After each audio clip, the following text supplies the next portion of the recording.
under a blanket while they're trying to eat.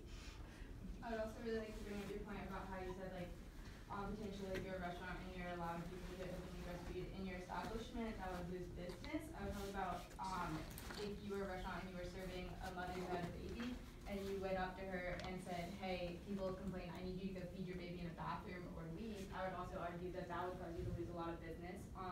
Because honestly, being a mother of a newborn baby is something that is extremely isolating on its own. Being with a newborn baby, you have to be with them about 11 hours of the day already. And so that really takes away from people's social lives. And so when they get to go out on the rare occasions that they do, if they go to a restaurant and they're forced to go feed their baby in an unsanitary restroom or forced to leave the establishment, I think that that's something that would certainly cause a business to lose its customers. I would also just make the point of if you were eating in a restaurant and someone came up to you and said, hey, could you go please eat in a restroom? I don't think you would want to do that. So I don't really understand why you would argue that a baby should have to do that. And Team D also made the point that restaurants are technically private property and that you should be able to essentially regulate who's eating in your restaurant. And although they are private property, it is important to recognize that discrimination based upon race or gender, as far as who is allowed to be in the establishment, is illegal. I mean, you look at that can almost in a way be related to how during the civil rights movement and beforehand there were restaurants that discriminated based upon race, and although you could argue well, they could still come in and feed their child and cover them up. I don't think many people would want to do that. So that in a way is discriminatory. And also, it's not necessarily just the new mothers that would feel like they were being attacked. It could just be mothers in general who feel that their interests are not being represented correctly by said establishment. Also, finally, you made the point about alternatives to feeding your baby, and so I know one of those that you're probably thinking of is formula. And when you feed your baby the formula, first of all, this is not to attack any mothers who choose to feed their children with formula, because there are also a lot of reasons why people would choose to do this, they can't produce breast milk. But when you feed your baby with formula, it's just a lot less good for the baby than feeding them with breast milk. And also, formula has to be prepared in advance with water that is to exactly the right temperature. And that would also require people to bring it with them to the restaurants, and it has to be kept at the right temperature. You can't just pack it and pop it out of your bag and feed your baby at any time. And also there's the point of pumping, which is where you have breast milk and you pump it in advance, but that is something that's extremely painful for mothers. It's really uncomfortable, and it forces them to potentially be sitting with this machine for hours at end. And so in that way, breastfeeding is just a lot easier for mothers, and it's better for the babies. So I think it would be easier to allow mothers to breastfeed in restaurants than to force all mothers of newborn children to bring formula or pump it in advance. Awesome. Any more points? Great job. Oh my gosh. Awesome. Thank you so much. Wow, that was so, I just loved hearing you guys responding, listening clearly to each other and responding just to points made. Yeah.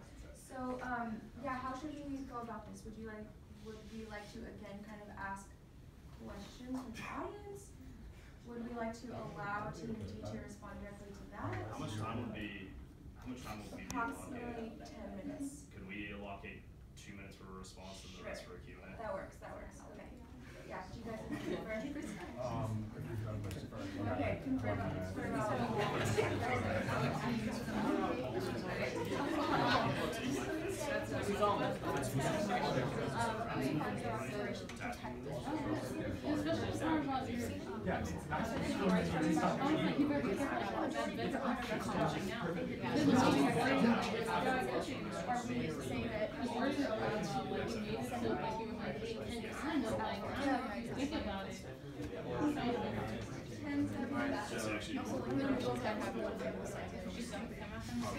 You could also make the point about how that can be when there's inflammatory speech or action speaking. Yeah.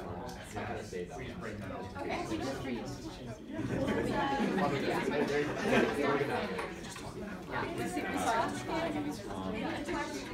So you want to make that point? Just that you can only remove someone Okay,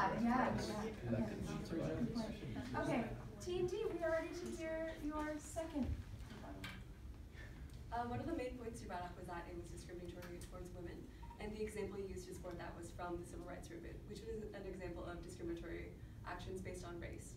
But in this example, we're not discriminating based on race or gender. We're asking people to leave an establishment, which is an action, not discrimination. Just say, for example, if someone were to use very socially unacceptable language, asking them to leave wouldn't be an example of discrimination. It would be an action. Because it's an example of, you know, someone's poor conduct. And also, whether or not a policy is effective is irrelevant. If the beautiful thing about the free market, system that we live in is that people are allowed to vote with their dollars, right? If someone is offended by asking to be covered up and they leave and that hurts the business, then the owner absolutely can reverse that policy and ask for their business to come back. However, if the owner notices that a lot of people are leaving his restaurant because they're uncomfortable with a woman breastfeeding without covering herself, not necessarily the act of a woman breastfeeding, it's the act of her doing it without covering herself, then the owner absolutely has that right. And if you disagree with that, then you can vote with your dollar and not attend that business. Also, you guys were saying that the owner would risk alienating mothers in general. And in addition to Skylar's point on how that it's the owner's right, but for the dollar, even if they do feel uncomfortable, they can go elsewhere. Mothers with young kids, like 5-year-olds, are taught, like 5 to like 10-year-olds, or any age basically, may feel uncomfortable with having their young kids go in an establishment and see a woman breastfeeding with no cover. And one thing I'd like to point out is, I know I personally, and I'm sure other people in our group would agree, that we don't think it should be banned. We think that owners should have the choice to have it banned. And there's a very large difference there. We're not saying that breastfeeding in a restaurant should never be allowed. We're saying it's up to the owner's discretion and their choice based on what they think would be best for their business. Thank you so much. Anything else? Great. Team D, thank you. Team C, thank you. So at this point, we can ask for audience questions or clarification for these teams. Yes, Celeste. So Luke and Skylar brought up this point that what people find is derogatory, like, should be protected by business owners by, like, keeping people out or something.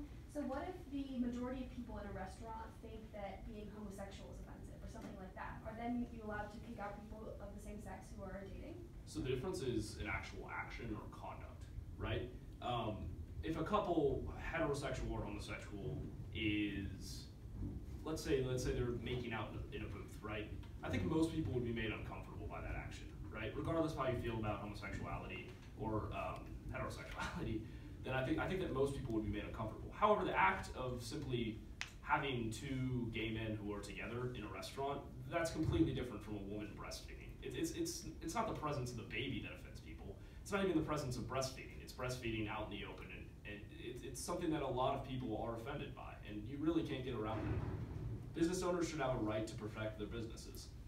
Okay, but what if people are offended? Mm-hmm. Can I ask them, like, a Yes. question? So if people are offended just by 2, like, gay men together, then does the business have the right to kick them out because they're the same? No, That's that's just not discriminatory. right. That's Because discriminatory. sexual orientation is also a protected class. And here's the thing, I'm gonna say this as I think probably the most qualified man in my group when it comes to this. There is a big difference between who someone is and the actions they perform. I don't think anyone here would say that there is not a difference between who someone is and what they do. But kicking somebody out for who they are is one thing, but or for a group they belong to is completely different than kicking somebody out for an action that they perform in your establishment. Thank you. Any more questions from the audience? Did you have one, David? I mean, I think at first you guys were arguing different things. I think only towards the end did Liam address the fact that, like, this side was more arguing whether or not owners, like, should have the right to kick someone out. And this side was arguing whether or not, like, the owners should kick someone out. My question is, I guess, to this side, do you think owners have the right to? Like you guys have been arguing the whole time, should they? Like whether or not it was like on the like if you were the owner, would you? But my question is like, would you guys have do you guys think that the owners have the right to? I think that we all agree that the owners do have the right to kick someone out if they choose, but in this instance, for breastfeeding, we think that's not a reason to kick somebody out of the restaurant. Also like breastfeeding, it's not really, I know, at least in my opinion, it's not like affecting other people. It's not like violence or something, or like you're causing a great disturbance. Like you could be in a booth or just like away. It's not like as severe as like other things. Well, just one thing that I'd like to say, you just said they could be in a booth or like away. That's what we're saying owners should have the right to tell people to do it elsewhere or do it out of sight. So that way it doesn't cause a distraction for other patrons of the establishment. I'd also like to address that you said, you personally don't find it offensive, and that's fine, and there are probably lots of people that don't find it offensive. However, we're trying to cater to that portion of the population that does find it offensive. When the majority of a group finds something offensive, that would be when an owner takes action, and we want them to have the right to do that. So whether or not you find it offensive, there are definitely going to be other people that do. Or even if the owner finds it offensive, like if that's his property. Like if somebody like went into somebody else's house and they were doing actions they wouldn't consider offensive, but the owner of the house considered offensive, they would be able to kick them out because it's their house. Well, house and restaurant are two different things legally. Well, Like, you're allowed to kick anyone out of your house for any reason. You can't kick anyone out of your restaurant for any reason. that's true. Removal from any establishment can only be done legally. From a legal standpoint, like when there are actions or speech being performed that is considered to be inflammatory or threatening to a certain group of people, especially as far as restaurants and other public spaces are concerned, and we simply feel that breastfeeding just isn't inflammatory. To respond to that point, I disagree. I think that it goes beyond whether or not something's threatening or inflammatory.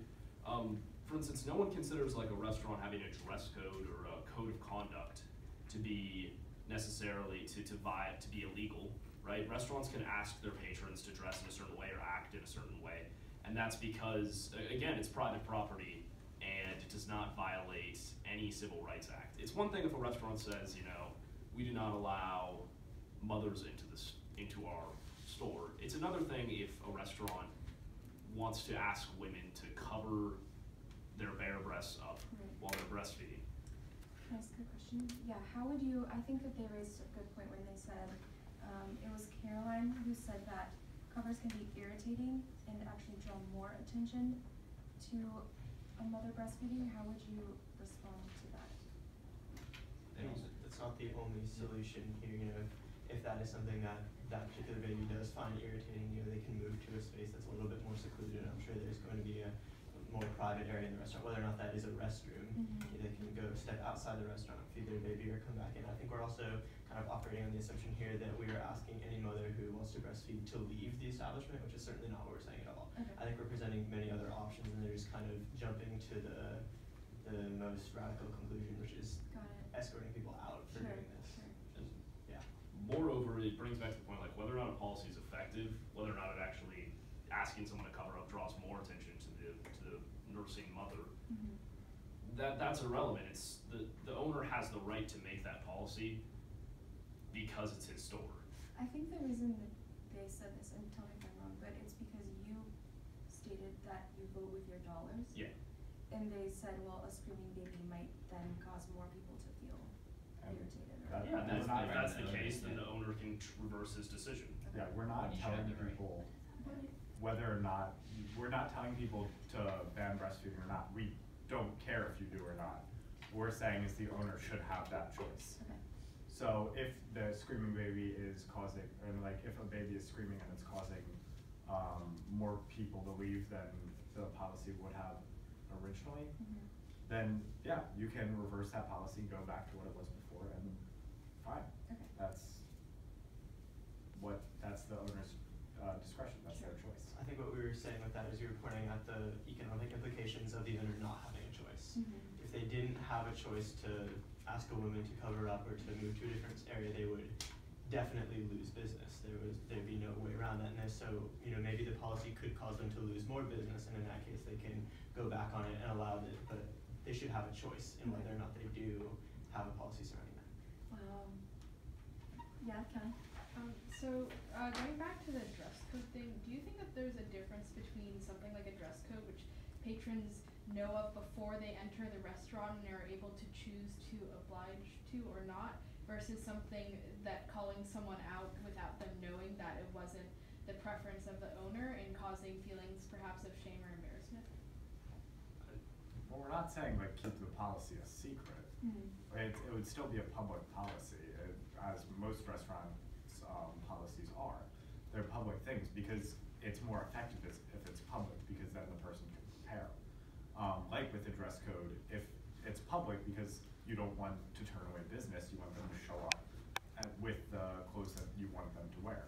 And it's the same idea. It would still be a public policy. It's not like a woman comes in and you tell all like the staff members, shh, we need to make sure she starts breastfeeding to kick her out.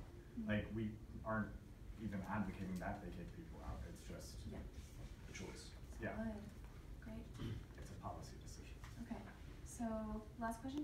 You guys talked a lot about economic incentives, and Liam is suggesting a public policy. Isn't that going to make women and mothers specifically less likely to come into a restaurant if they see, like, we as the owners of this restaurant are able to kick you out if you breastfeed in a way that's not acceptable to our standards? Isn't that going to decrease? It might, and that's exactly our Yeah. point, is that the owner has the right to make the decision whether or not to ban breastfeeding based off of a lot of factors, and one of the most significant is going to be his pocketbook. If banning breastfeeding is hurting business, then he has the right to ban that practice.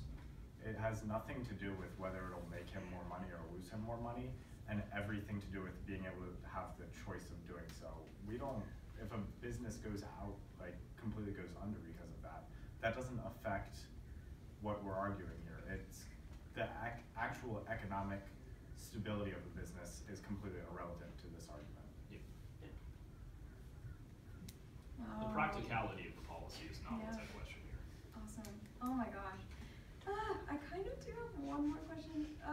I just wonder if, this is it, I swear, but I just wonder if your argument would change for both sides if the person who was breastfeeding could not leave the environment. For example, if you're on an airplane, because one of the examples in this question was an airplane, and I'm wondering if your argument would change. There's still bathrooms, and you can still cover up. I don't think that really changes all that much because we're not advocating for kicking people out, just for asking people to cover up or do it in an area where it's not seen and not as public. Would they be provided cover-ups if they didn't have one? I mean, That's up to the discretion of the airline. and most airlines have things like blankets and that, and like, so I don't think it would be too much of a stretch to say that they would.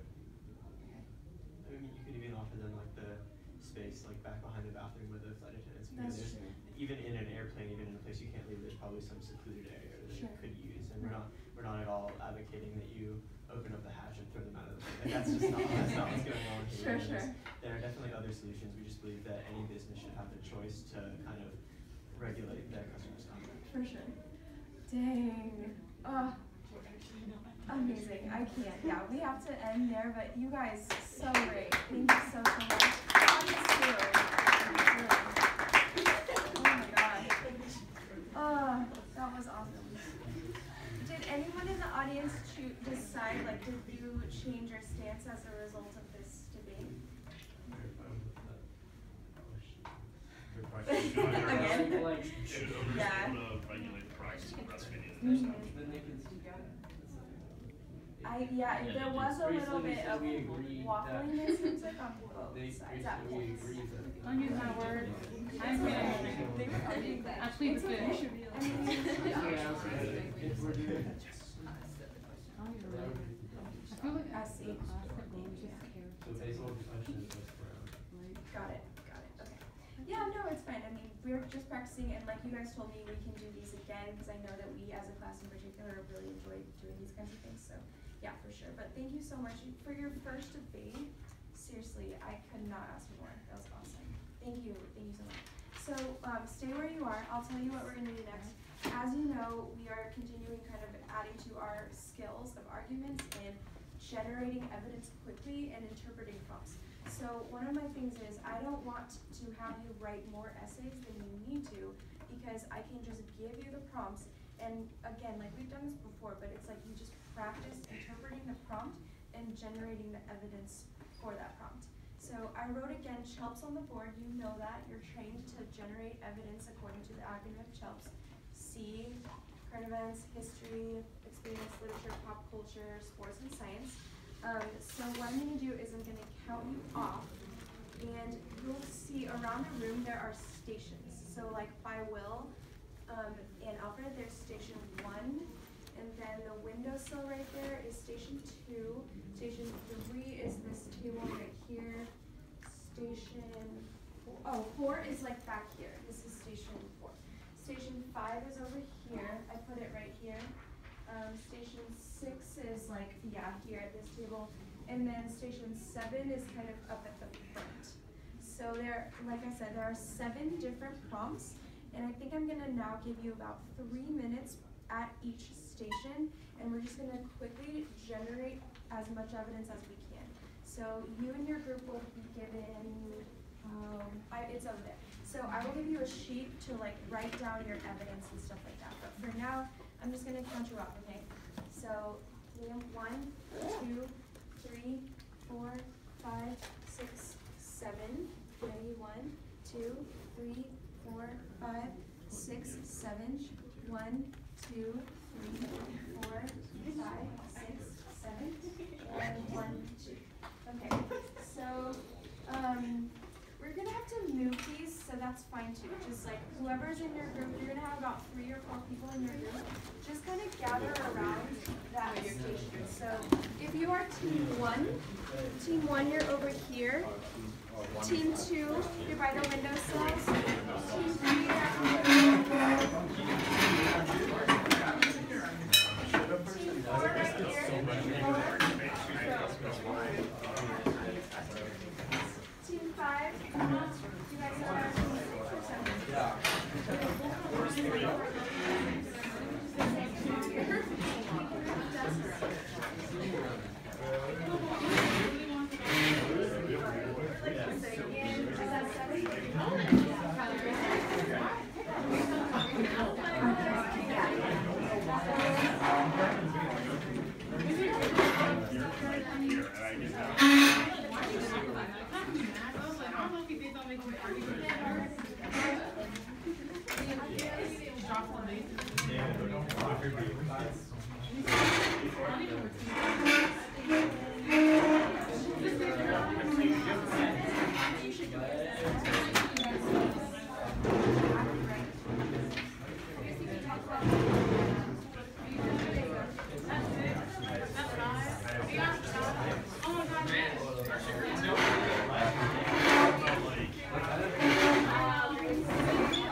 Are you ready? Do you know what you're doing? So you are, good job, because you're going to your groups. Read the prompt together and brainstorm evidence on that sheet that I just gave you. Okay, go. 3 minutes.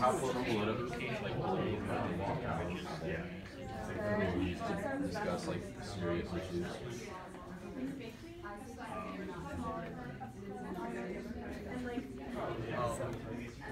Shows like I'd say there is a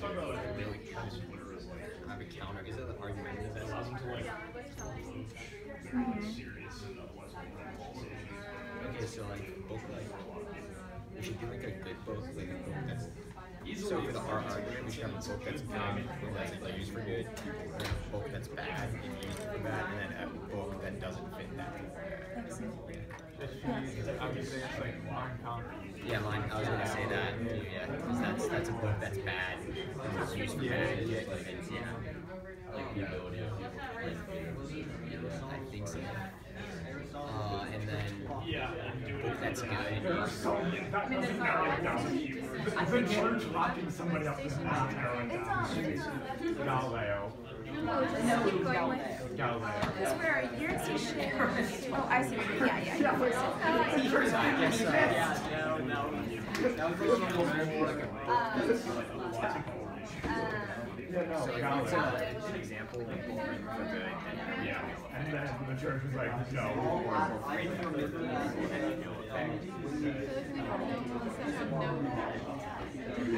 I remember the question was science for Be effective. You do like Okay, sweet.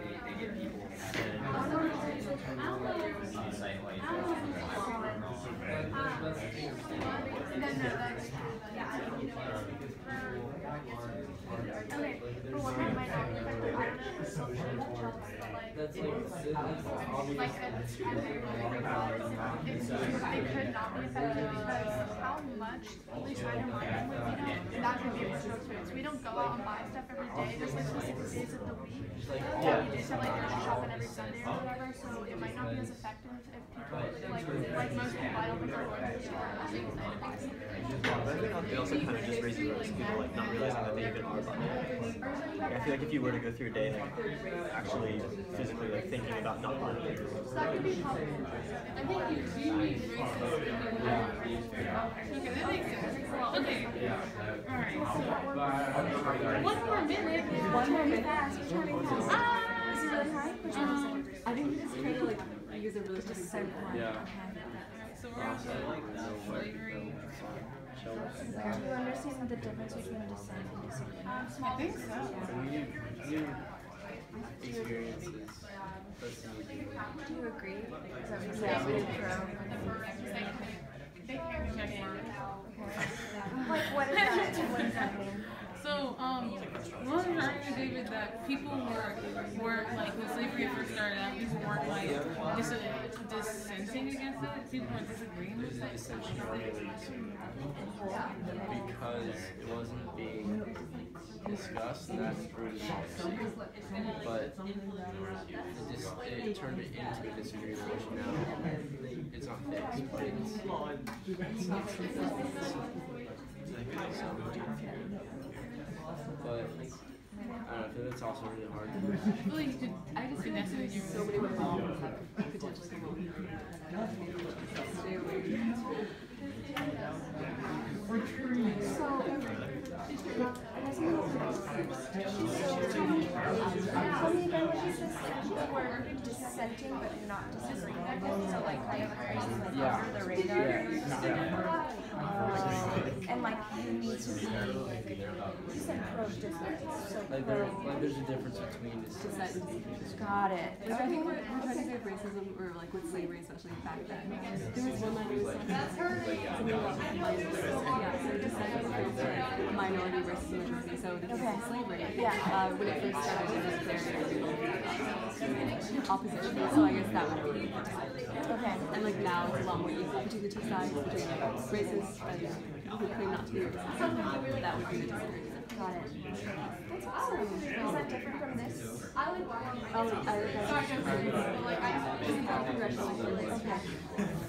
Okay, that's okay. This is good. I mean, these problems are not different. Okay. Okay.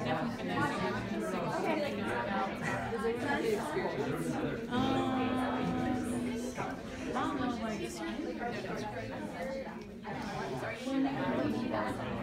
It's up to you. Are they worth it? Why they would not.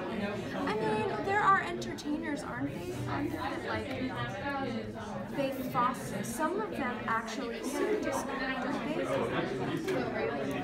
So discord, like, they cause rifts between groups of people? Like, they are purposefully, like, inflammatory? Yeah. So, you said the walkout, these are both, you're saying these are both positive things? Where have shifted their opinion on social media. Yeah. Impacted, like. For sure.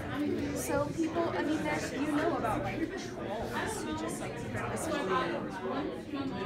do it just because. Oh, okay. So that's what you're doing. Yes. Exactly. Yeah. Like, those opinions would be worth it. Okay. All right, guys, we gotta switch. Like haters. Switch now.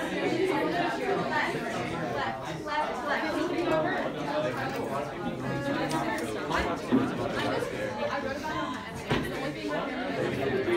Yeah, that would be great. Go to your left. But you have to tell her all about it. 5 more minutes.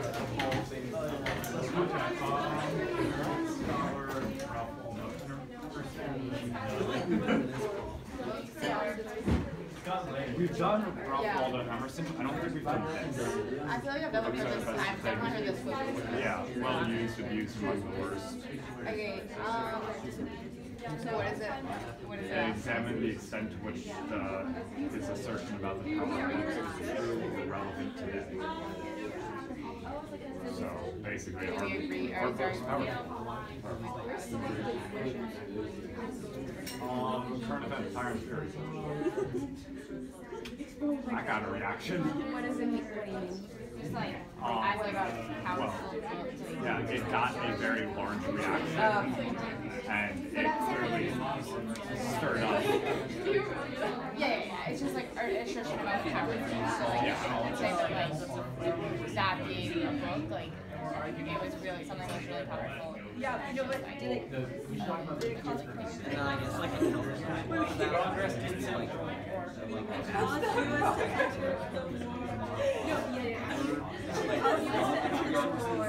books don't have a monopoly on knowledge, and they don't wait.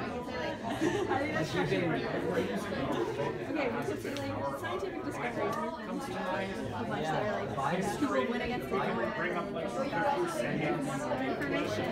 I mean, it turned out being right. Yeah, that's Stuff about like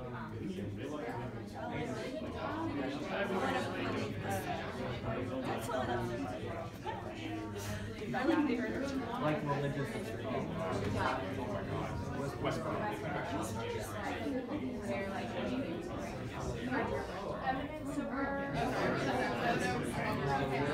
We're saying that dissent. We're saying that dissent. Our first Are one we was like saying that dissent is the same as disagreement? like obviously no, like do the profit, they don't have to So we're agreeing with behind them. them. Like, I was trying to agree. Okay. yeah, in order to be able to like pay their rent and stay afloat. Okay, yeah. So that's the counter, got it. Oh no, we're going against it. You are going against it. Cool.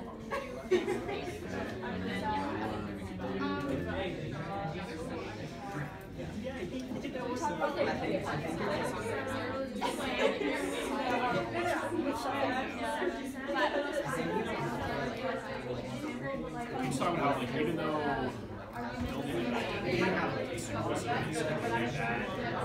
the only reason why America, like why the West is an economic powerhouse the way that it is because there's such I think it's not trying to actually go into like the. I feel like 1 minute. what he's referring to is just like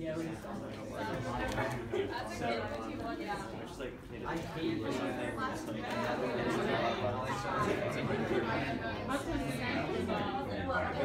like like a so like disagreement is a good thing. You all people do that?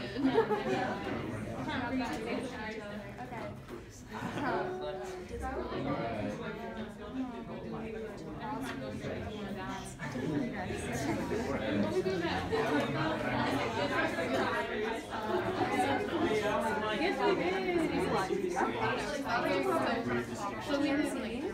TMZ exposes people for the Me Too movement will be exposed like after the record and undermines Kim K did that cocaine that one time. Kim K. Kim Kardashian. She did cocaine to our. Oh, okay. I didn't know that. And some reporter uncovered it. She posted on Snapchat. She played her so. Oh, so Wait, yeah. it doesn't work? So it has to be like journalists. Okay. Yeah, You know what? journalists. We find ourselves like we're so exposed on Maybe something in history. Two wasn't beneficial. There's this case in Duke once about these four lacrosse or drop-out players, and a woman was accused of I think there's a documentary called Fantastical Lives. Wow. Thank you so much. Great job. Do you want this? Would it make sense for me to keep it? Or Yeah, I think so. Okay. Awesome. Leave that. Thank you guys so much. No, I think it's Great okay. job. It'll be alright. Have a great weekend.